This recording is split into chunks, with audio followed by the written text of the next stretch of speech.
얼마 전에 저희 고객이 부동산을 샀어요. 대표님들이 아시겠지만 지금 우리나라 기준금리는 3%입니다. 기준금리가 3%예요. 그래서 대부분 시설가자금 부동산 대출 받으면 금리가 어떻게 나오냐면 4%에서 5% 정도 나오는 게 일반적이에요. 왜? 대한민국이 기준금리가 3%니까. 한국은행에서 공급하는 원가가 3%니까. 이거보다 은행 마진이 붙어버리면 4%나 5%가 되는 게 일반적이거든요. 그런데 있잖아요. 지난달에 105억짜리 건물을 산 제 고객은 금리를 2.99%를 받았어요. 뭐야? 기준금리보다도 낮은 금리를 받았다고?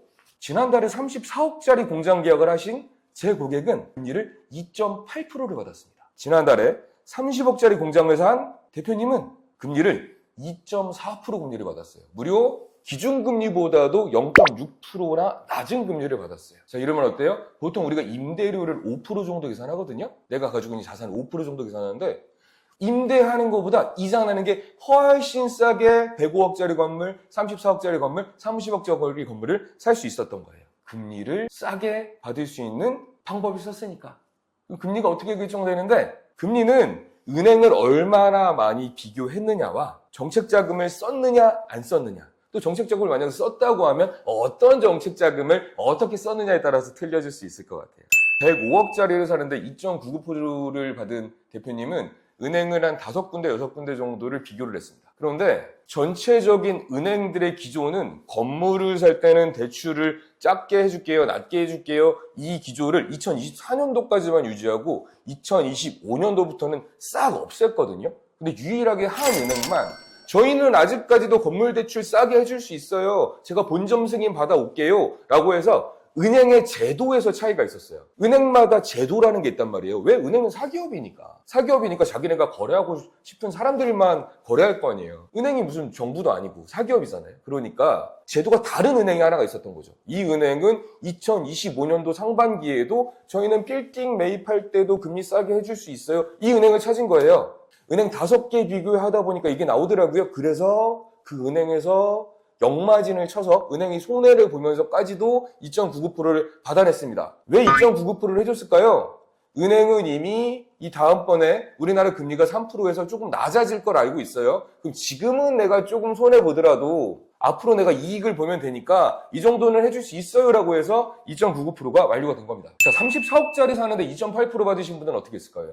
경기도에서 사업하시는 분인데 경기도에 있는 공장을 살 때는 경기도자금이라는 게 있어요. 경기도에서 우리 제조업 대표님들 공장 좀 사세요. 사업 좀 하세요. 그래야지 직원도 뽑고 전체적인 지역 경제도 활성화되고 나라도 발전하니까 공장 사세요. 사업 사세요. 이렇게 밀어주는 거죠. 밀어주는 자금이에요. 이 경기도자금이라는 게 있는데 은행에서 만약에 4% 측정하잖아요. 제가 그럼 1.5% 빼드릴게. 이렇게 해서 은행에서 잡은 금리, 은행에서 내민 금리에서 1.5%를 빼준다고 해서 이 2.8% 금리가 만들어진 거예요. 마지막으로 지난달에 공장을 매입하신 우리 사장님은 중소기업진흥공단 시설자금대출을 이용했습니다. 30억짜리 공장을 사는데 원래는 2.9%거든요. 2.9%인데 우리 대표님이 제가 컨설팅 해드리면서 벤처기업 인증이라는 걸 만들어놓고 연구소를 만들어놓고 회사를 굉장히 이쁘게 만들었거든요. 이쁘게 만드니까 중소벤처기업부에서 우리 대표님은 원래 2.9%인데 0.5% 더 빼드릴게. 그래서 진짜 말도 안 되는 최저기 금리 2.8%가 나와요. 자, 이렇게 어디서 결정이 된다? 이자는 은행을 얼마나 비교했느냐, 정책자금을 썼느냐 안 썼느냐. 정책자금 안 썼으면 아까 그 대표님 그냥 4%예요. 4.3%예요.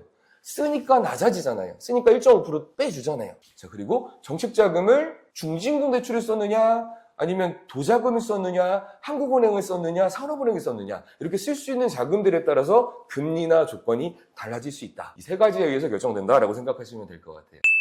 내가 만약에 공장을 사는데 30억 언더의 공장이야 라고 했을 때는 중소기업진흥공단 가시는 게 유리하십니다. 그러니까 중소기업공단을 먼저 넣고 하세요. 내가 30억 이상 조금 비싼 공장을 살 것 같아 라고 하면 경기도자금을 이용하시는 거, 아니면 충청도자금 이용하시는 거, 전라도자금을 이용하시는 거, 이런 도자금, 지역에서 금리 할인을 해주는 자금들을 이용하시는 게 효율적일 수 있습니다. 근데 중진공도 안 되고 도자금도 안 될 것 같아 라고 하면 산업은행 올랜딩 자금이라고 있어요. 올랜딩 자금이라는 건 은행이 산업은행한테 돈을 가져와. 그러니까 은행 돈을 주는 게 아니고 산업은행 돈을 가져와서 이 산업은행 돈을 그대로 대표님한테 주는 거예요. 그래서 금리가 조금 낮아요. 이것도 귀찮아. 이것도 귀찮아. 그러면 한국은행 자금이라고 있어요. 한국은행 자금. 한국은행 자금은 C1 자금, C2 자금이라고 있는데 요거 자체로도 금리를 낮출 수 있는 부분들이 있을 수 있어요. 물론 이게 많이 소진되기는 하는데 그래도 이것까지 쓰신다고 하면 될 것 같아요. 정리할게요. 30억 미만 공장 살 거야 중진금 쓰시고요. 30억 이상 공장 살 거야 도자금 쓰시고요. 이것저것 잘 모르겠어 올랜딩 자금, 산업은행 자금 쓰시고요. 저 혹시 더 금리 낮춰줄 수 있는 거 없을까요? 라고 하면 한국은행 자금을 알아봐 달라고 요청을 해라. 좀 어렵죠. 네. 대표님들 흔하게 듣는 얘기가 아니다 보니까 좀 어려울 수 있는데 그래도 이 내용 끝까지 들으시면 도움이 되실 겁니다. 자, 두 번째예요. 이게 가능하시면 이거 쓰는 게 더 좋습니다. 이게 가능하신 업종이 있어요. 이 위에 거는 제조업이나 웬만한 사업자들은 다 쓸 수 있는 자금인 거고 이 자금은 특화되어 있는 분들만 쓸 수 있는 자금이에요.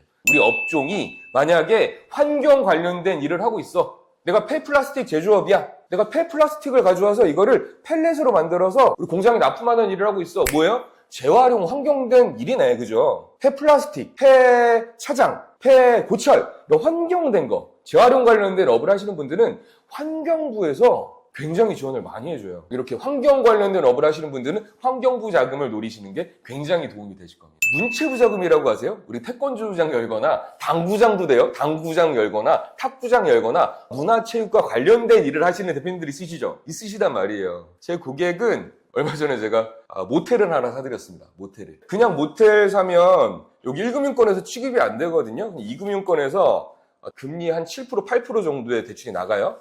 그런데 이 모텔을 모텔 상태로 사는 게 아니고 관광 호텔로 바꿀 수가 있어요. 관광 호텔로 바꿀 수 있어요. 이 디테일이 있습니다. 어떻게 하느냐면 그냥 밑에다가 식당 넣으시면 돼. 우리 아침밤 제공해요. 그럼 관광 호텔로 할 수가 있어요. 그렇게 해놓고 내가 매입을 하게 되면 나는 모텔을 매입한 거예요? 관광 호텔을 매입한 거예요? 관광 호텔을 매입한 거예요.